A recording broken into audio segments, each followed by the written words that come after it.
So I want to raise an issue which is contentious, and I want to approach this in a careful way, not to be politically correct, but so as my angle on this is not misunderstood. I want to talk about the notion of victimhood.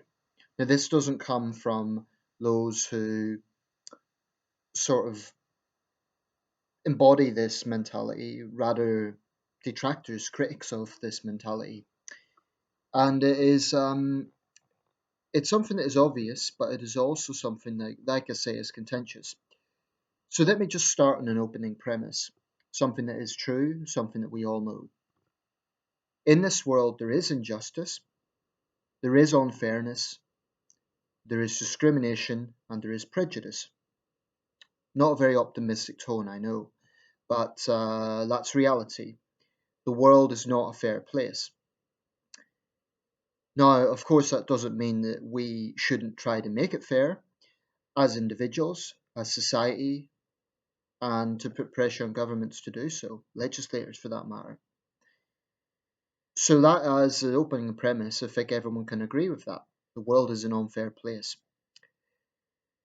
But the question is, how do we deal with that unfairness when it is levelled against ourselves?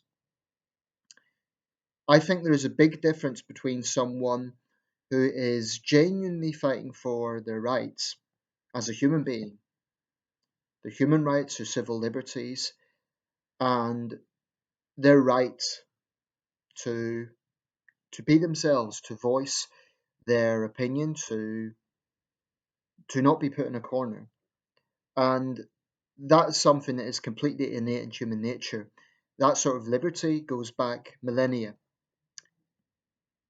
There's a big difference between that and people who then start to cloak themselves in the victimhood mentality. And it's the latter that I'm really discussing.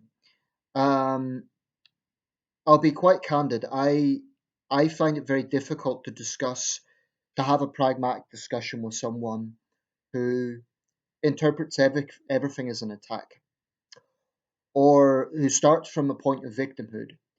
Hence, everything you say will be interpreted as putting them down in some way or another. Now, the practical side of this is it makes any sort of discussion or dialogue very difficult because you're dealing with a mentality that is, it's certainly paranoid, but it's also quite petty and just ultimately very awkward. Um, it's particularly difficult if you're coming from a demographic that supposedly is privileged, i.e., if you're a white straight male, to put it bluntly.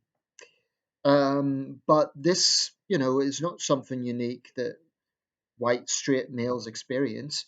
White people might experience it. Black people might experience it in certain contexts. In fact, every demographic group could probably experience this in a given context, whereby another person would interpret something as an attack. And there could be history involved because perhaps a particular demographic group has been involved in historic persecution of the person they are talking to. So, for instance, I think a lot of it comes from personal experience as well, because if someone has had an unpleasant experience, in their mind, subconsciously, they're going to be wary of anyone from the group that has persecuted them. And I'm not too judgmental of that, it's human nature. So let's say, for example, you are a gay person and you suffered homophobic bullying, right? If you are around quite alpha straight males, you're understandably going to be a little bit on edge. Now, no one's going to judge that. The problem then, though, becomes if you start adopting a prejudice and assuming that every straight guy is going to have the same mindset and is going to treat you as second class simply because of your sexual orientation. To give another example, if you are a black person that has suffered from discrimination. Let's say, for instance, the police pulled you over for no other reason than you were black. And things like this do happen. There's no point denying that they don't.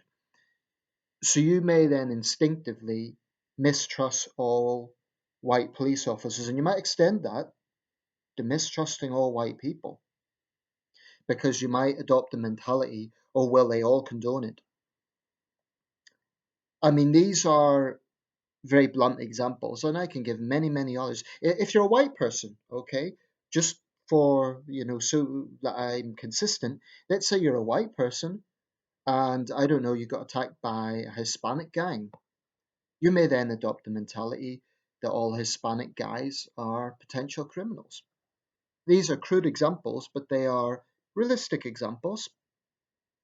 This is how prejudices form because people start seeing a group as all being the same. And it is human nature, emotions dictate how we see things. It's very difficult not to. I mean, I've done it myself, I remember about 15 years ago, very unpleasant experience in my life. Me and my family basically had to leave our home because local yobs gave us a very, very difficult time. They put our windows in. I was attacked on the street several times. It was a very unpleasant situation. Basically, just yob behaviour. If you're British, you'll know what I'm talking about. Now, for quite a long time after that, everyone I saw on the street who was dressed the same way as those people, I admit I was quite jittery. It was a very, very unpleasant and stressful experience. We went through enormous, well, I myself went through enormous mental anguish, and yes, fear, all sorts of unpleasant emotions. So for a long time afterwards, I would see someone in the street wearing a tracksuit. I would sort of get jittery. Um, so I'm not underplaying the role that personal experience can have. We're not robots. Unpleasant experience does have an influence on how we view other people. But the problem is when people start then using their demographic as basically a shield. So that whenever anyone disagrees with them or has a dispute with them, they then make their demographic the issue. So that's when you start getting the mentality of, oh, it's because I'm a woman, it's because I'm gay, it's because I'm black, it's because I'm white. And that is a mentality I have no respect for. I think it's quite cowardly, to be honest, because it is using something that is beyond your control as a bubble. It's very childish and it's very all it is going to do is make you go through life being seen as a very weak person because people will then view you as being overly sensitive and very difficult to communicate with. And in the end of the day, nobody likes to be accused of being a bigot. Nobody wants to be accused of being a racist or being a sexist or being a homophobe or any other slur. Now, that is not to say that there are not times this is legitimate. And I think it's very, very important to differentiate between being assertive and standing up for ourselves, which is important. Like I said at the start of the video, there is unfairness and injustice out there. But it's very important not to let negative experience then start to take over your thinking that everything is a personal attack. And I really, really wish I could just say to these people, look, not everything is because you're a woman or you're black or you're gay or whatever. Some things might be. There are unpleasant people out there who do have those, you know, prejudiced attitudes. But just because someone disagrees with you, or just because you maybe don't get a particular job, doesn't mean that there's some sort of big conspiracy to keep you back. Let's say, for example, on the job issue, it could just be that the person who got the job has more experience. I've been rejected for many jobs. I don't sort of think, well, why did that person get it? And become vindictive and jealous. It's a very regressive mentality, really. And what it does is just polarize people. Now, I'm not saying people should never be assertive, and I really, really want to emphasize that point because there are times that you're treated unfairly and you do have to be assertive and stand up for yourself. There's nothing wrong with that, but there is something wrong with being overly sensitive and interpreting every situation as a personal attack. It's one of the main reasons I'm bringing my personal views into this, but it's one of the main reasons I really dislike modern feminism because, in my experience, third wave feminists make everything about gender. So if a man disagrees with them, it's then patronizing.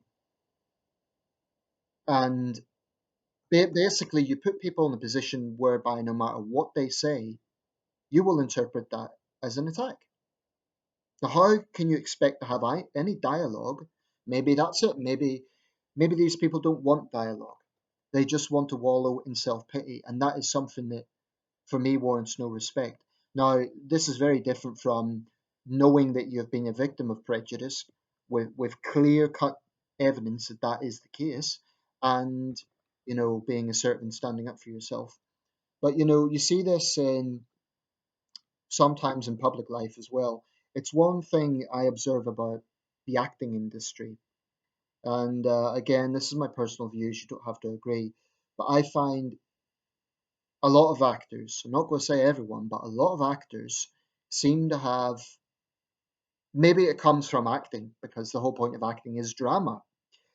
But I do get skeptical when certain actors don't get a particular role.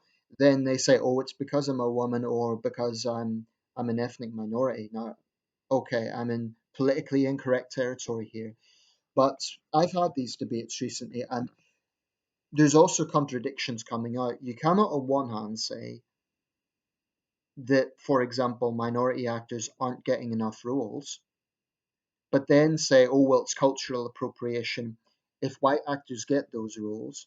Oh, but we don't want to do it because that's patronizing. We're being stereotyped. So, I'm repeating what I said in a previous video, but I think it does tie in with this. To me, that is just basically whinging. It's not being happy no matter what the approach is. So if you don't get a particular role, oh, it must be racism. And if you do get a particular role, it's still racism because, oh, they're stereotyping me. In the end of the day, actors are paid to act. And this isn't just something I've noticed with certain minority actors. Some women, some actresses complain about their pay. Give me a break.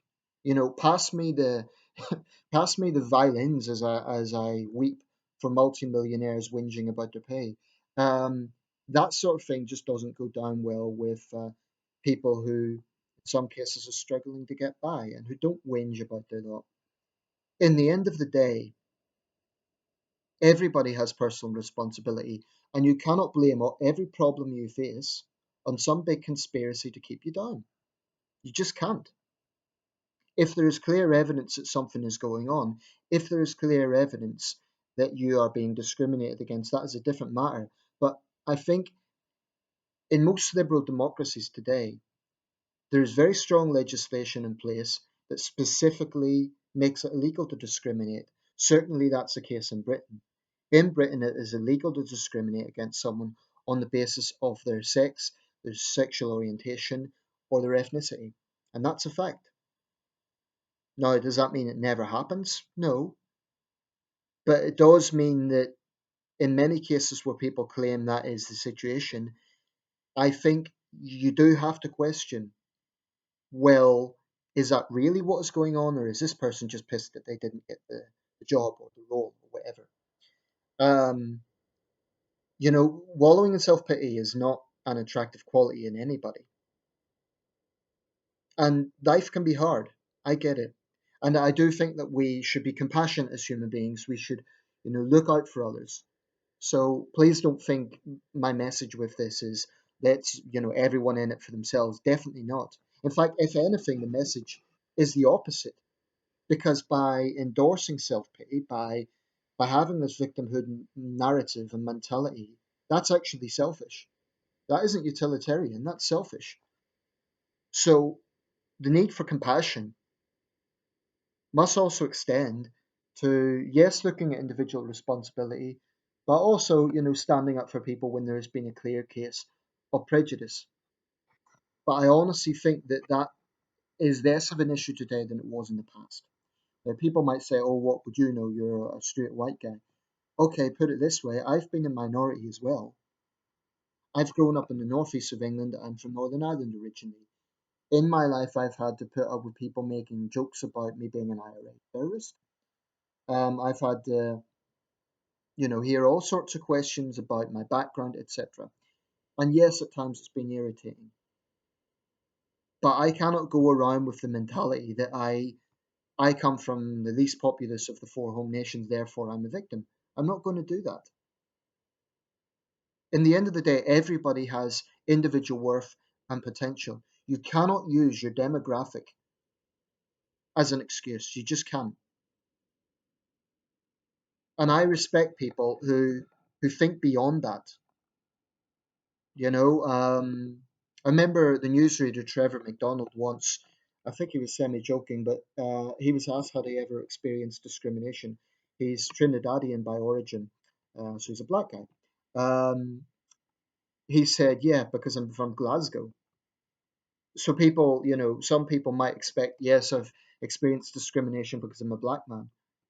No, it was. I think he was joking about the Glasgow thing, but the point is, people who think beyond that. That's why I find it quite refreshing what Anne Widdecombe said with Piers Morgan the other day. She has never seen herself as a woman MP. She's never used that as a point of. And I have to say, I cannot stand those female MPs who, whenever they don't get their own way, they play the gender card. It's utterly pathetic. Um, you get the likes of Jess Phillips who do it quite a lot, and I've no time for it. Um, but ultimately, it's not about people pretending that everything is perfect because it's not. The world isn't a fair place. Things are not perfect.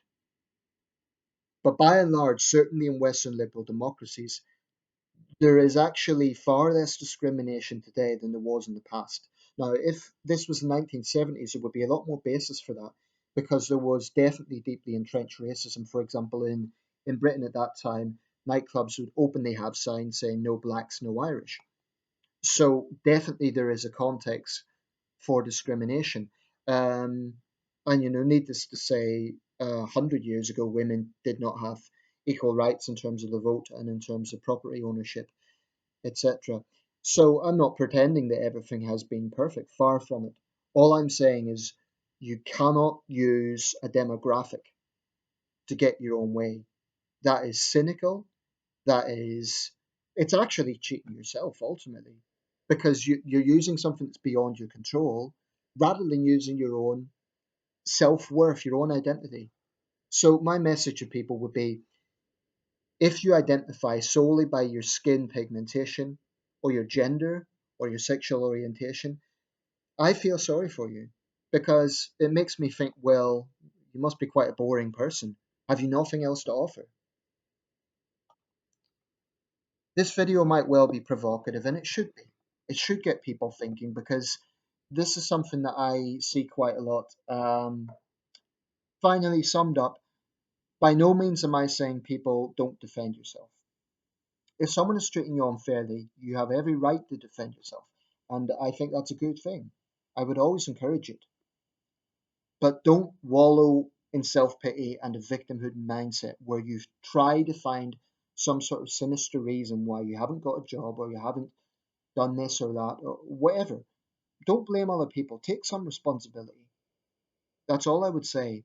And with that, actually, when people become more assertive in themselves, that, in my opinion, actually creates a more compassionate society anyway, because it means that people are not self-centered. It means that people are confident in themselves to work positively with other people. Let me know your thoughts, and thanks for watching.